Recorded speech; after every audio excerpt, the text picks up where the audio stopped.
हमारा आज का टॉपिक है घातांक के नियम। घातांक के नियम में सबसे पहले अगर हम बात करें तो घातांक क्या होता है। घातांक का मतलब होता है घात का अंक। क्या कहते हैं इसे? घात का अंक। घात का अंक मतलब जो भी उसकी घात है वहां पर जो नंबर लिखा हुआ होगा वही हमारा घातांक होगा। अब क्वेश्चन ये आता है कि ये घात क्या होता है। घात का मतलब होता है कि हम किसी नंबर को उसी नंबर से कितनी बार मल्टीप्लाई कर रहे हैं वही उसकी घात होगी। जैसे अगर मैं लिखूं 5 गुना 5 गुना 5, तो यहाँ पर मैंने 5 को 3 बार मल्टीप्लाई किया है 5 से ही, तो हम इसे लिखेंगे 5 और ये ऊपर राइट साइड में हम 3 लिख देंगे। तो इसका मतलब यहाँ 5 की घात 3 हो गई और घातांक का अंक हमारे पास क्या आ गया? 3। ठीक है। अगर हम 5 को 2 बार गुना कर रहे हैं तो हम लिखेंगे 5 और ऊपर लिखेंगे 2। इसका मतलब यहाँ पर घातांक नंबर क्या है या घातांक क्या है हमारे पास? 2। तो घात का मतलब क्या हो गया कि किसी नंबर को उसी नंबर से हम कितनी बार मल्टीप्लाई कर रहे हैं। घात को ही हम पावर बोलते हैं, घात को ही हम एक्सपोनेंट बोलते हैं और इसी को ही हम इंडेक्स बोलते हैं। ठीक है। इंडेक्स होता है हमारा सिंगुलर के अंदर, अगर हम प्लूरल के अंदर बात करें तो वो इंडाइसिस हो जाता है। ठीक है। आप लोगों ने सुना होगा सर्ड एंड इंडाइसिस के क्वेश्चंस आते हैं एग्जाम के अंदर, तो ये वही वाला इंडाइसिस है घात का अंक। अगर हमने यहाँ लिखा है a की पावर n, इसका मतलब है कि हम इस a को n टाइम्स मल्टीप्लाई कर रहे हैं इस खुद a से ही। a into a into a into a कब तक कर रहे हैं हम? n टाइम्स मल्टीप्लाई कर रहे हैं। तो यहाँ पर घातांक क्या हो जाएगी या घात क्या हो जाएगी इसकी? n हो जाएगी। इसे छोटा सा लिख के इसके बाद हम बात करते हैं घातांक के नियम की। और उससे पहले एक चीज हम समझते हैं कि अगर आपके पास ये a की पावर n लिखा है, इसका मतलब आपको ये पता लग गया कि a को हम n टाइम्स मल्टीप्लाई करेंगे, लेकिन यहाँ जो a लिखा हुआ है ये क्या कहलाएगा? इसे हम आधार कहेंगे या बेस कहेंगे। और ये जो ऊपर की तरफ सुपरस्क्रिप्ट में लगा हुआ है, ऊपर की तरफ जो नंबर लिखा हुआ है या n लिखा हुआ है, ये हमारी क्या हो जाएगी? पावर या एक्सपोनेंट हो जाएगी। ठीक है। तो यहाँ पर बेस नंबर अगर आपसे पूछ ले, जैसे अगर आपके पास 5 पावर 4 लिखा है और आपसे पूछे कि बेस नंबर क्या है यहाँ पर, तो आप कहोगे 5 है। और अगर आपसे पूछा जाए कि पावर क्या है तो आप कहोगे 4 है। बेस नंबर हो गया 5 और पावर हो गई यहाँ पर 4। अब हम बात करते हैं घातांक के नियम की। तो घातांक के नियम में पहला नियम क्या है कि किसी भी बेस की या किसी भी नंबर की अगर हम पावर 0 करते हैं तो वो रिजल्ट 1 देगा। अगर हम छोटे से छोटा नंबर ले लें, चाहे हम बड़े से बड़ा नंबर ले लें, अगर उसकी पावर 0 है तो वो रिजल्ट में हमें 1 देगा। सपोज हम 199 की पावर कर रहे हैं 0, तो वो रिजल्ट हमारे पास 1 देगा। अगर हम 2 की पावर 0 कर रहे हैं तो भी वो रिजल्ट 1 देगा। किसी भी एलिमेंट की पावर 0 करने पर रिजल्ट हमें 1 देता है। ये है हमारा पहला नियम। किसी भी एलिमेंट की पावर अगर 0 हो तो रिजल्ट हमारे पास 1 आएगा। दूसरा नियम क्या कहता है कि किसी भी एलिमेंट की पावर अगर नेगेटिव दे रखी है तो हम उसे किस तरीके से लिख सकते हैं? 1 में ये वही नंबर और बिना माइनस के लिख देंगे। इसके लिए एक एग्जाम्पल लेते हैं हम। a की जगह पर हमने 2 लिया, 2 की पावर अगर -3 है तो इसका आंसर होगा 1/2 की घात 3, 1/2 रेज़ टू पावर 3। तो इसे सॉल्व करेंगे। आपको मैंने बताया है कि 2 की पावर 3 का मतलब है 2 इंटू 2 इंटू 2। इसका मतलब इसका आंसर आ जाएगा 1/8। फर्स्ट नियम a की पावर 0 1 होता है, किसी भी एलिमेंट की पावर 0 1 होता है। सेकेंड नियम में अगर किसी एलिमेंट की पावर नेगेटिव है तो 1 में लिखी जाती है और ये नेगेटिव का साइन हट जाता है। अब हम तीसरे नियम की बात करते हैं। अगर आपको 2 नंबर दिए हैं और पावर के साथ दिए हुए हैं और उनके बीच में गुना का निशान लगा है, ध्यान से देखेंगे तो आप पाएंगे कि यहाँ पर दोनों का बेस सेम है और पावर अलग अलग है। अगर दोनों का बेस सेम है और बीच में गुना का निशान है तो पावर आपस में जुड़ जाती है। एक एग्जाम्पल लेते हैं इसका।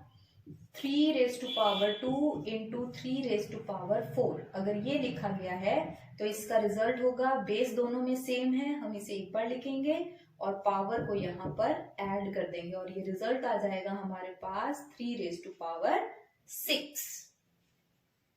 अगर इसी नियम में हम थोड़ी बात और करें और बीच में गुना की जगह पर आपके पास भाग का निशान आ जाए तो बेस एक बार लिखा जाएगा और इन दोनों की पावर को आपस में हम घटा देंगे।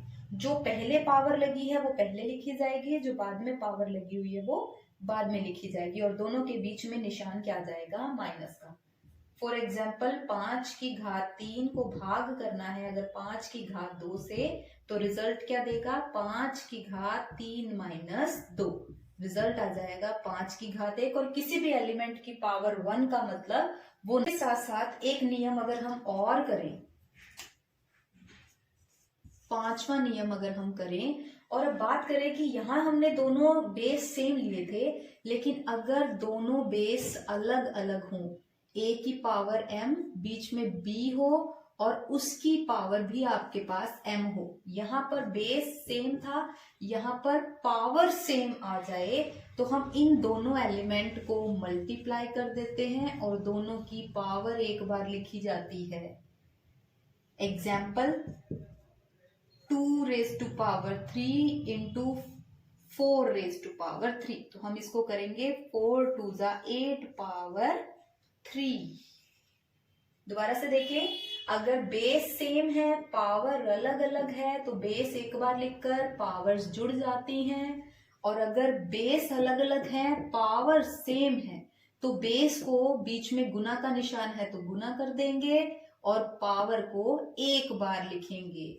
ये तीसरा और ये पांचवा, ये दोनों नियम अच्छे से याद करेंगे आप। इसके बाद हमारा अगला नियम क्या कहता है, छठा नियम, a⁻m लगा के और फिर उसके ऊपर एक और घात लगाई हुई है। ये देखो ध्यान से देखना, a⁻m के बाद ब्रैकेट है और उसके ऊपर फिर से एक घात लगाई गई है, तो इसका मतलब होगा कि हमें a⁻m को n बार गुना करना है। मतलब a⁻m गुना a⁻m गुना a⁻m और कितनी बार गुना करना है, हमें इसे n टाइम्स गुना करना है। तो इसका मतलब हमारे पास क्या आ जाएगा, a⁻m a⁻m a⁻m और ये दोनों आपस में क्या हो जाएंगे, गुना हो जाएंगे। इसका मतलब ये हो गया हमारे पास a⁻m गुना n। तो सिंपल सी बात है, अगर 5⁻3 दे रखी है तो हम इसे क्या लिखेंगे, 5 और 3 × 2 6 आ जाएगा हमारे पास। तो हमारा रिजल्ट क्या हुआ, 5�6। सातवां नियम भी इसी से मिलता जुलता है, लेकिन दोनों में बहुत डिफरेंस है और लगभग बच्चे इसी में गलती करते हैं। ये अच्छे से देखें, a⁻m⁻n, यहाँ ब्रैकेट है और यहाँ ब्रैकेट नहीं है। अगर आपके पास लिखा है a⁻m और फिर ब्रैकेट लगाकर है तो उसका आंसर क्या होगा, इसकी पावर को हम मल्टीप्लाई कर देंगे। लेकिन अब हम बात क्या कर रहे हैं, a⁻m⁻n की बात कर रहे हैं।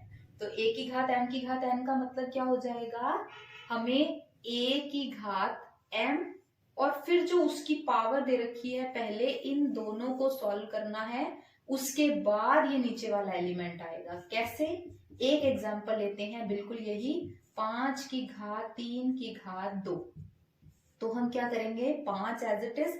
अब यहाँ 3⁻2 को सॉल्व करेंगे। 3⁻2 का मतलब क्या है, 3 × 3 मतलब 3 को हम 2 बार गुना करेंगे और रिजल्ट क्या आ जाएगा, 5⁻3 × 9।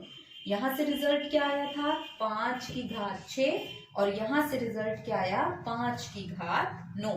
तो ये दोनों चीजें अलग अलग हो गई। तो हमने रिजल्ट क्या निकाला कि a⁻m⁻n जो है वो बराबर नहीं होता a⁻m⁻n की।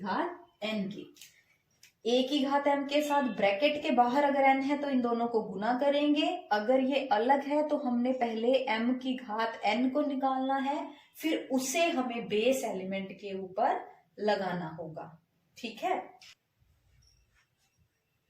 अगला नियम हमारा क्या कहता है, अगर आपके पास a की घात m बटा n लगा हुआ है तो आप क्या करेंगे, a की घात 1 बटा n करेंगे और फिर जो रिजल्ट आएगा उसकी पावर m करेंगे।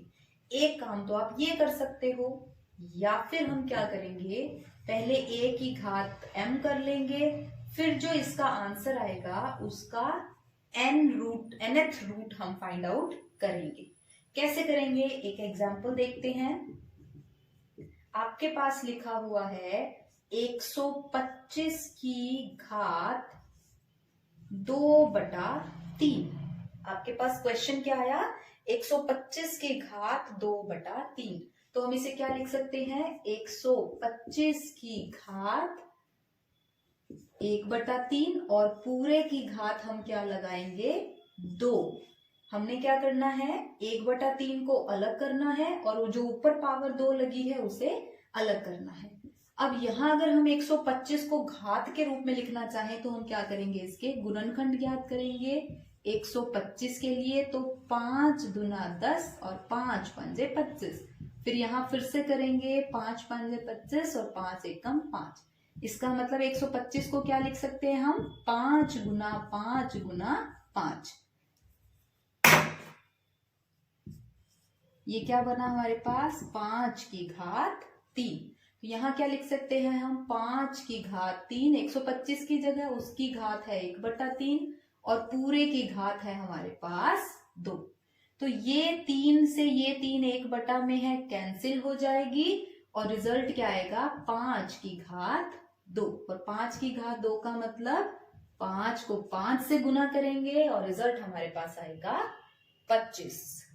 इसकी नेक्स्ट वीडियो में हम घातांक के ऊपर बेसिक क्वेश्चन जो एग्जाम में पूछे जाते हैं और लगभग पेपर में आए हुए क्वेश्चंस हम सॉल्व करेंगे। Thank you.